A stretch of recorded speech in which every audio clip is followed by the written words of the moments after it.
bin Laden or Saddam. Shashamene for the Ethiopian Hebrew diaspora is still the issue. Shashamene is still the issue.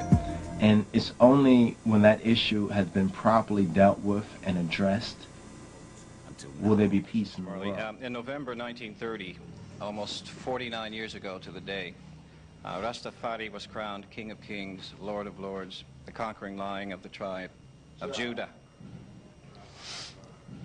Haile Selassie, King of Ethiopia. In 1955, 25 years later, the emperor set aside 500 acres of land for black peoples of the West who wished to return to the motherland. Now my question is, what importance should these facts have for black people of the world? What important facts does these things have for black people in the world? Yes. First fact is that them are planning in Africa, right? Next fact is that Christ. No, the whole thing is when Christ then will return as the King of Kings, the Lord of Lords, the conquering Lion of Judah.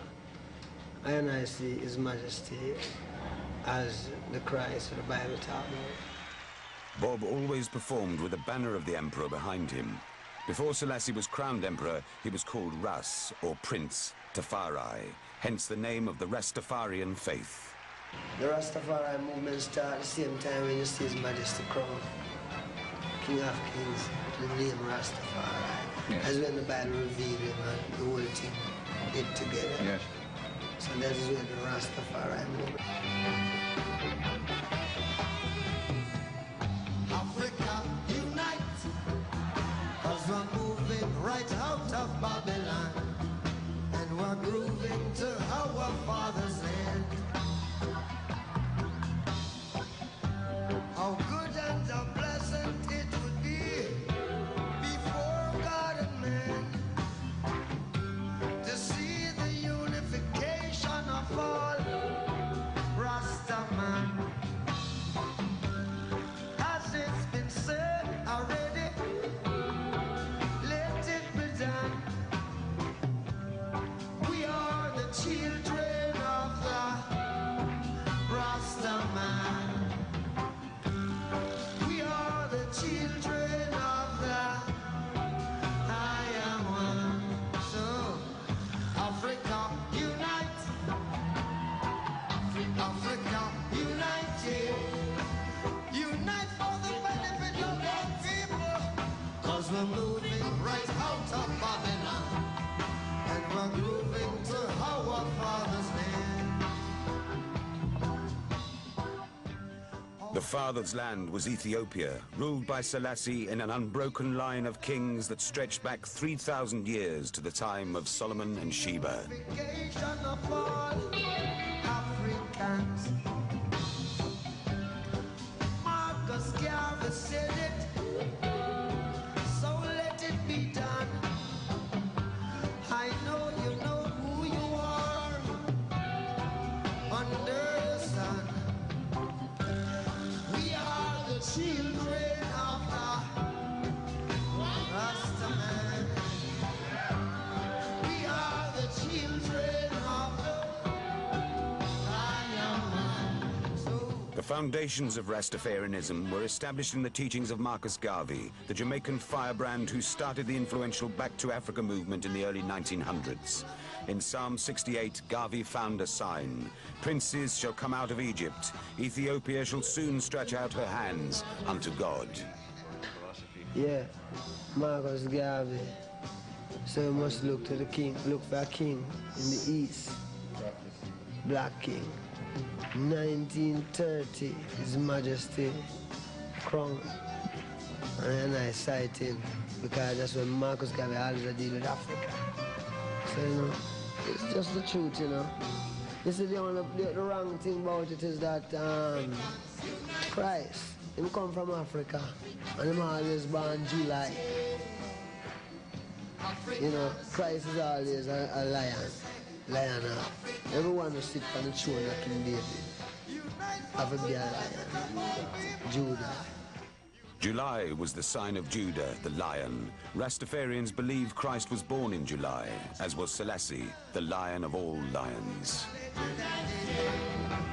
Africa, you're my forefather.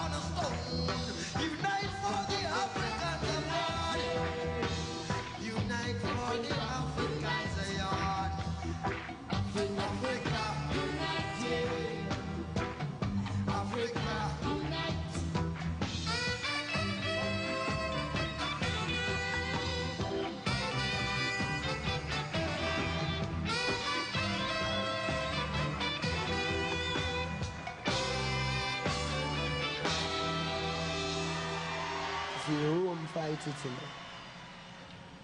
know. Rome just fight Ethiopia to set up Rome. So Rome become a symbol in everyone's imagination, in a sense, instead of Ethiopia. In Addis Ababa, which part the reality, not the follow, the real thing come from before men get idea so things like this could happen. You know, that's where the root had come from. Garvey electrified huge crowds in Harlem, New York, with his cry, "One God, one aim, one destiny. Ethiopia, land of our fathers."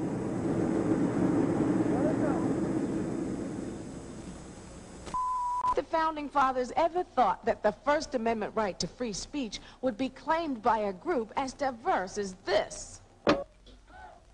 Racist society. Breeding faster than you think it's a moral consideration. I doubt it. But that doesn't make their claims invalid. Maybe this time, I asked him about Ethiopia. Thanks a lot. God bless you. Well, you know, most of us who were nationalistic in thought always looked to a scripture in the Bible that said that Ethiopia one day would stretch forth its hands. And as black people who never thought that we had a stake in the scriptures, but when we found Ethiopia, we found Africa, we found ourselves. So there's a special magic that Ethiopia has. Maybe I'm not using the right word, but it's mystical, it's magical.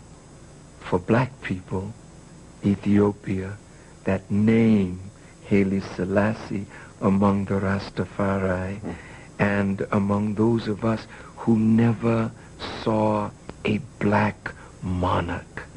We saw King George, we saw Queen Elizabeth, we saw all of the white kings and queens, but Haile Selassie gave us somebody that we could look to say, well, some of us were kings.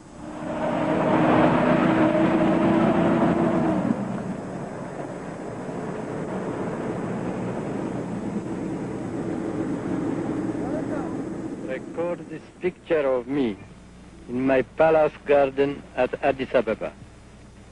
People who see this throughout the world will realize that even in the 20th century, with faith, courage, and a just cause, David will still beat Goliath. Amazing things to see that in the 20th century. You know, in the 20th century here, we have little David, you know, who defeated Goliath, you know, little David defeated Goliath. That's amazing, that David did defeat Goliath.